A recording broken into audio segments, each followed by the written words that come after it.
So my next chef stays behind the scenes, but her personality can light up any room. I first met Tina at the Vancouver Magazine Awards. That was about a few years ago, and when I was first starting to get into the industry. So I was rather new to the industry and the food, well, not to the food scene, but to the industry side of it. And Tina was one of the first chefs to kind of welcome me in and, talk to me and everything, and she didn't even know who I was. She takes constructive criticism from everyone, even though her food is some of the most celebrated. Although she doesn't have a formal restaurant, you've likely already tried her food. Under her business, Service Excellence Consultants, with partner Annette, she has consulted menus for Bin 942, The Flying Tiger, Les Faux Bourgeois, Habit, La Taqueria, Commune Cafe, Oyster Raw Bar, Terra Breads, The Roaming Dragon Food Truck, and La Mescaleria. That's also the third location for the La Taqueria restaurants. In the spring of last year, Chef Tina relaunched the menu at East of Main Cafe to create a modern Mediterranean menu of tapas-style plates. In November of 2013, she opened Boca, featuring Latin-inspired food to go at Broadway and Granville. As a reminder, you can tweet your questions with the hashtag FMF6course and questions for Tina, because at the end, we're going to be selecting a few for the chefs to answer. I welcome Tina Fineza, the second course of 6-course Discourse. Good evening. Thanks for coming out tonight. June, thanks for having me. What an honor to be beside these chefs. Most of them my mentors. Julian, where are you? Worked with Julian as a young cook, just as a young cook. But thank you for having me, June again. And good evening, everybody. Really, I wasn't number 3. I gotta get into number 2. Give me a moment. Okay. Wow, that's really bright. It's 4:45 in the morning. Tina, do you want to go to Chinatown and have breakfast? I hear my dad's voice as I was growing up in Manila. And right away, I'm there. We go to Chinatown. It's 4:45 in the morning. And we're having congee, a side of dumplings, siomai. Such food memories, really. My mom, she was a working mom. Every Saturday and Sunday morning, she would go to the market. I went with her. I had my own basket. The little fish ladies and the fishmongers would give me my own small fish. My mom would come home, and she would teach me how to clean the fish while she cleaned the big fish, and that was to be our lunch for that day. Sundays in our house were special. Sundays in a Filipino house. There would be paella sometimes. Sometimes there would be cocido, which is this Spanish stew for those Filipinos out there. It would cook for hours and hours. Beef shank, beef marrow. Nice reverb on this. Garbanzo beans, fresh vegetables. Sometimes it was a side trip. Thank you. Sometimes it was an oceanside trip for oysters. Sometimes it was Italian. My mom, she would make like linguine with anchovies, garlic. Some Sunday nights, she would emulate an American dinner. Roast beef and mushrooms, the works. Every day at our house was special. Every lunch was special. It was fresh. It was different. My mom really tried to do the best she could as a working mom. So I think they were the first foodies, and they rubbed off on me, my mom and dad. They would take me out, or my family out, when we were young. I remember this. Chinese banquets, Japanese teppanyaki. I was mesmerized by those knife skills. Caesar salad tableside, roadside provincial specialities as we traveled for our summer vacations up to the mountains. Visits to my grandfather, this long table filled with 12 to 14 different dishes.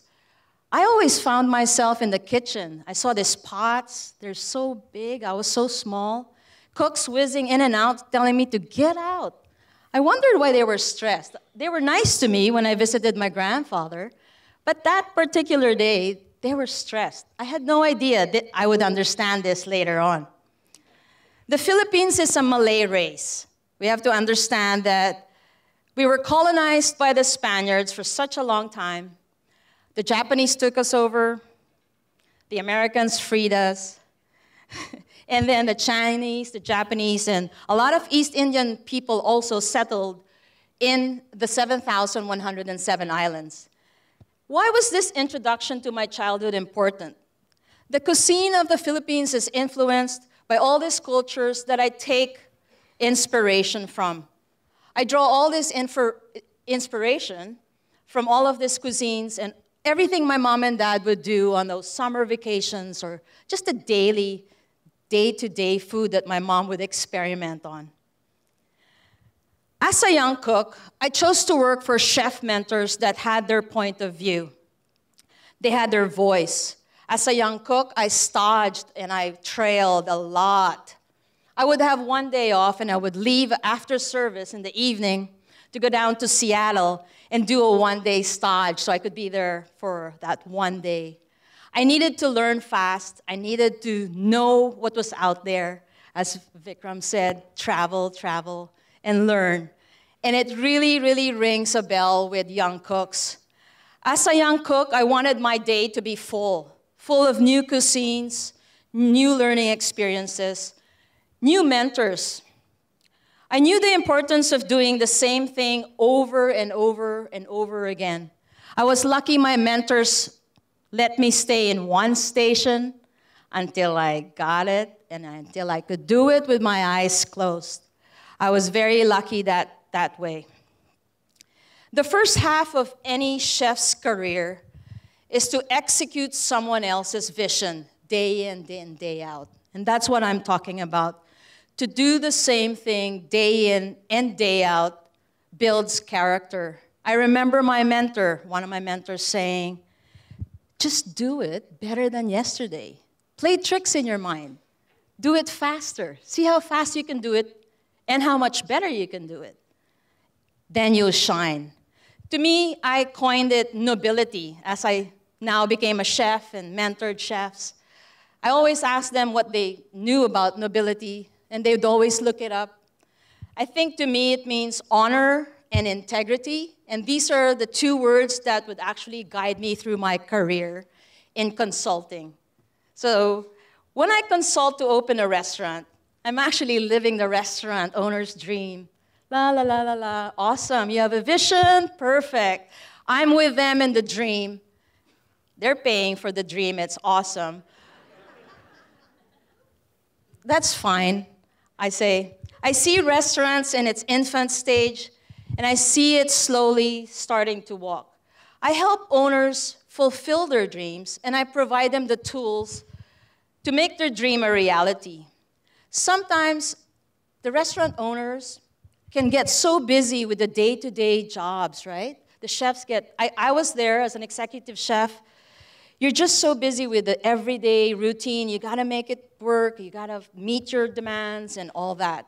So sometimes I'm brought in just to see if there's something I could change. Maybe I'm a fresh set of eyes.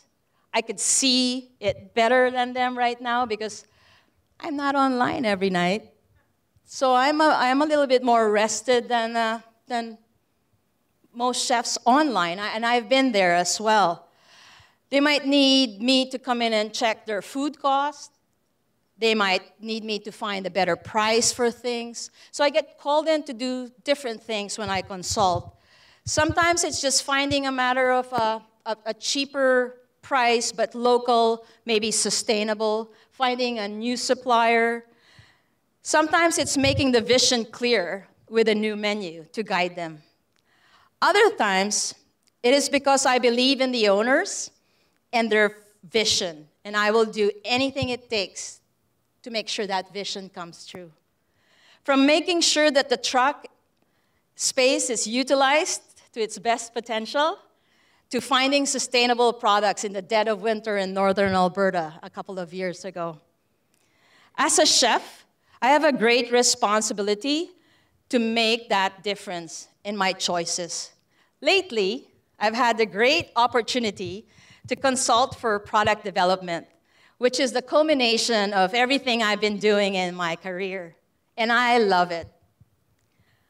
I am only half of Service Excellence Consulting. My partner, Annette Rawlinson, you've seen her here. She was serving our duck confit this evening, has focused on excellent service throughout her career. In managing fine dining restaurants, she's opened restaurants together with me. She's also transitioned restaurants, looking for managers. She assesses and trains existing managers. And she service trains staff and gives advice on restaurant setup and the flow of the front of the house. So if you see our card, no, it's not up there. I'm the black one, and she's the white one. So front of the house, clean, back of the house, black, but not dark. Together, we assess each individual fix. I say fix with our potential client to ensure that they're committed. If they're not involved, all the work we do will disappear within weeks. Sadly, we've seen this. Sadly, it happens. So when we depart, the money that they've invested in us just all goes down the drain. We try to make sure our client has the same desire to continue where we left off. Word of mouth garners our business.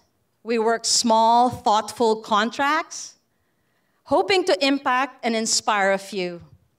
And a few will tell a handful, and so on. We try to do good work that matters. Thank you.